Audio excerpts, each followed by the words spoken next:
Bonjour, Isabelle de Châtelus, responsable du projet Holy Games, le programme de l'Église catholique pour accompagner le monde du sport. Aujourd'hui, je vais vous parler de sport et handicap. Sport et handicap, deux réalités qui, mises l'une à côté de l'autre, peuvent surprendre, peuvent choquer. Et pourtant, c'est bien ce que nous allons vivre pour la première fois en France l'été prochain avec les Jeux paralympiques.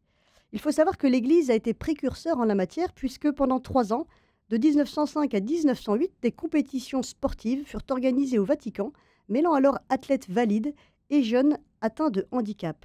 Cela ne semblait gêner personne. Or aujourd'hui, et malgré le rapprochement des Jeux olympiques et paralympiques dans la même ville et la même temporalité, les deux événements restent distincts, avec deux institutions séparées. Pour être très clair, au soir des Jeux, la flamme sera éteinte, avant que celle des Jeux para ne vienne de nouveau éclairer notre pays 3 semaines plus tard.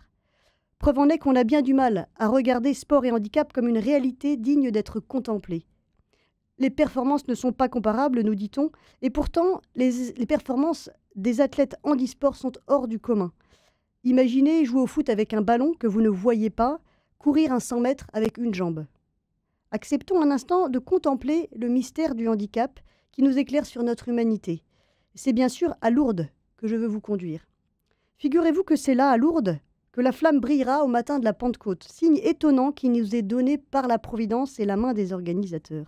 Lourdes est l'une des rares villes qui brillera sur les deux parcours distincts de la flamme, celui des JO et celui des Jeux paralympiques, comme pour nous rappeler en ce lieu que ce sont souvent les plus fragiles qui viennent éclairer les vies des valides. Par les sports et handicaps, c'est accepter de regarder notre réalité humaine, celle d'un corps limité.